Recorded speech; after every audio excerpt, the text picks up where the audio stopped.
उस मैदान के लिए, उस माहौल के लिए तैयार करना, पब्लिक तक रसाई हासिल करना, उनको अपने नुक्ते नज़र से आगाह करना, ये एक माहौल ज़ाहिर है कि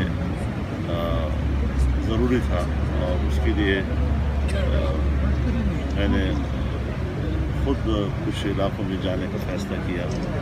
तो यहाँ चूँकि एक तवील अरसे से डिमांड था कि मैं यहाँ आऊँ, और वो डिमांड मैंने लोगों को पूरा किया है।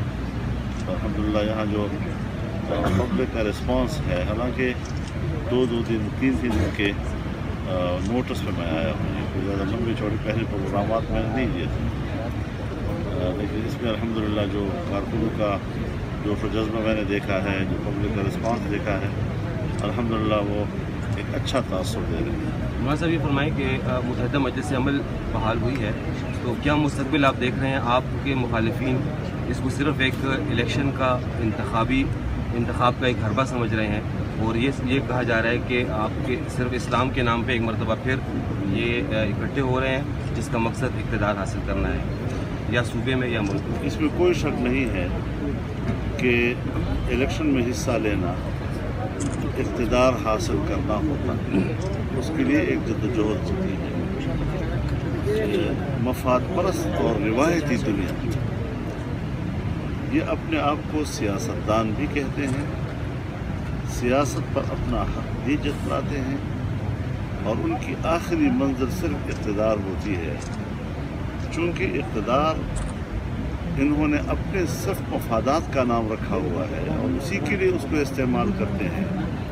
तो जैसे बड़े ऐब की बात हो कि तो इक़्तिदार की जंग लड़ रहे हैं, तो हम इक़्तिदार एक नज़रिए के लिए लड़ रहे हैं, एक मकसद के लिए लड़ रहे हैं, और पाकिस्तान जिस मकसद के लिए बना है उस मकसद के हुसूल के लिए लड़ रहे हैं।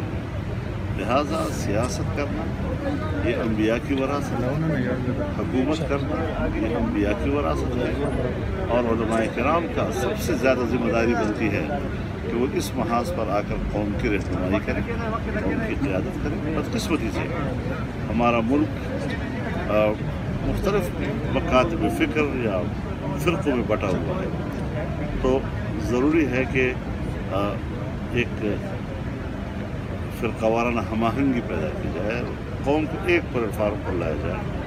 पहले भी जब मुत्तहिदा मजलिस अमल कायम हुआ था तो उसने एक कामयाब तजर्बा दिखाया, और ये बात अपनी जगह पर है कि उसको नहीं टूटना चाहिए था। क्यों टूटा एक अलग सी बात है, लेकिन अगर ये बहाल हुआ है तो मेरे ख्याल में ये पूरी कौम की खुशकिस्मती है कि मजहबी क़ुव्वतें जो सियासी फ़िक्र रखती हैं, जो सियासी मंज़िल रखती हैं, जो सियासी सोच रखती हैं, और कुरान और सुन्नत की रोशनी में कौम की रहनुमाई करना चाहती हैं, आलमी क़ुव्वतों के मुकाबले में एक हक़ की आवाज़ बनना चाहते हैं, एक मुत्तहिदा और मुत्तफ़क़ा आवाज़ ज़्यादा मुअस्सर रहती है आलमी क़ुव्वतों के मुकाबले में, और पाकिस्तान के अंदर भी मज़हब बेज़ाब क़ुव्वतें। मौलाना साहब आपने चंद माह पहले एक तज्ज़िया अपना बताया था कि आइंदा कौमी मंजरनामे पे पीपल्स पार्टी कहीं पे नज़र नहीं आ रही, ये आपका एक जुमला था। तो मौजूदा जो हालात हैं, चंद माह पहले कुछ और थे, आज जो हालात हैं, आप क्या समझते हैं कि पीपल्स पार्टी जिस तरह उस सेटलमेंट की तरफ जा रही है, तो क्या वाकई ऐसा है? देखिए, बुनियादी बात यह है कि अगर तो आवाम को आज़ाद छोड़ दिया और आवाम की का मैंडेट चुराया ना जाए तो फिर ये लोग इलेक्शन कभी नहीं जीत सकते। मैं समझता हूँ कि इससे कबल पिछले इलेक्शन में भी जमीयत उलमाए इस्लाम के मैंडेट को सूबे में चुराया गया। 1970 के बाद जो हालात बने, 1977 के बाद जो हालात बने, आज वो सारी हुकूमतें समझती हैं कि मार्शल लॉ ने, डिक्टेटर्स ने किस तरीके से हमारे मैंडेट को हमसे छीना, और अगर ये सूरत हाल रहती है तो फिर अवाम एक दिन इस बात पे आ जाएंगे कि हमारा मैंडेट क्यों चुराया जा रहा है। तो अगर हमारे साथ वही रवैये रखे जाते हैं जो माजी में थे, तो फिर आवाम के अंदर ये शऊर भी पैदा किया जाएगा कि आपकी इमारत में हम ख़यानत नहीं करेंगे। तो मौलाना साहब क्या समझते हैं कि जो आइंदा अभी जो इलेक्शन आ रहे हैं, आपकी बातों से जो अंदाज़ा हम लगा रहे हैं, तो कुछ ऐसा इम्कान है कि मैंडेट को चुराया ना जाए और मैंडेट फिक्स ना किया जाए? मेरे ख्याल में ये फिर सारी पार्टियों का मसला है, सिर्फ मुत्तहिदा मजलिस अमल का भी नहीं है। हम किसी दूसरी पार्टी का मैंडेट भी नहीं चुराना चाहते, न उस पर कोई हम हमला करना चाहते हैं, लेकिन अवाम का हक अवाम को मिलना चाहिए। फैसला अवाम ने करना है तो फिर अवाम ने करना है। हर इलेक्शन के बाद दूसरे इलेक्शन तक ये बहस क्यों चलती है पाकिस्तान के अंदर, और ये रिवायात ख़त्म क्यों नहीं हो रही कि इलेक्शन में धांधली हुई है, अवाम का मैंडेट चुराया गया है। ये बहस कब ख़त्म होगी? तो ज़ाहिर है कि एक दिन तो आएगा, उसको ख़त्म करना पड़ेगा। मौलाना साहब, अफ़गानिस्तान की जो इस वक्त हमारे हालात में कुछ बेहतरी आने की तवक्को है, तो आप क्या समझते हैं कि वो क़ुव्वतें जो हमारे मुल्क में या अफ़गानिस्तान में तसादुम पर आमादा क़ुव्वतें हैं, उनको हालात की बेहतरी में अपना किरदार अदा करने के लिए क्या कुछ करना चाहिए, और अब मौजूदा अफ़गानिस्तान और पाकिस्तान के हालात किस तरफ जाएंगे? देखिए, हमें तो अफ़गानिस्तान से बेहतर ताल्लुक़ात की ख्वाहिश है, और हम एक पुरअमन पड़ोसी के तौर पर एक दूसरे के साथ रहना चाहते हैं। एक मुस्तहकम पाकिस्तान अफ़गानिस्तान के लिए और एक मुस्तहकम अफ़गानिस्तान पाकिस्तान के लिए सूदमंद है। लेकिन जब तक अफ़गानिस्तान के अंदर अमेरिका और नाटो की ताकत मौजूद है, फ़ौजें मौजूद हैं, वो अपनी रियासती क़ुव्वत के साथ वहाँ मौजूद हैं, फ़ौजी क़ुव्वत के साथ वहाँ मौजूद हैं, तो फिर ख़ित्ते में अमन का ख्वाब जो है ताबीर हो सकता। और अभी आपने देखा जो कद्दूस में हुआ है, छोटे बच्चों के ऊपर बमबारी की गई है और आलमी ज़मीर इस पर खामोश रहा है। तो ऐसी सूरत में ये जो वाक़यात होते हैं, कि इस वक्त अफ़गानिस्तान के अंदर जो मुज़ाहमत जारी है आलमी क़ुव्वतों के ख़िलाफ़, उसको ख़ुद जवाब फराहम करना है, और इसको खित्ते के हुक्मरानों ने भी देखना है, अफ़गानिस्तान के हुक्मरानों ने भी देखना है, इसको पाकिस्तान के हुक्मरानों ने भी देखना है, और इस खित्ते में क़याम अमन जो है वो यहाँ के अवाम की एक मतलब आखिर में ये बता दें कि तहरीक इंसाफ का सूबे में आप क्या मुस्तक़बिल देखते हैं आइंदा, और जो नून लीग का नवाज शरीफ का आप क्या मुस्तक़बिल देखते हैं?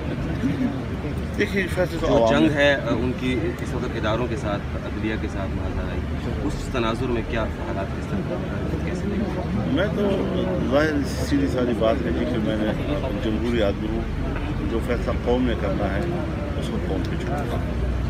लेकिन जहाँ तक कारकर्दगी का ताल्लुक़ है, इन्होंने कौम को, मुल्क को तारीखियाँ दी हैं, और इस वक्त पाकिस्तान की तारीख़ में सबसे बड़ा कर्जा वो हमारे सूबे के ऊपर लादा गया है, 300 अरब रुपये का कर्जा, और ये शायद अगले 40 साल तक मुल्क अदा करता रहेगा और उसे जान नहीं छुड़ा सकेगा।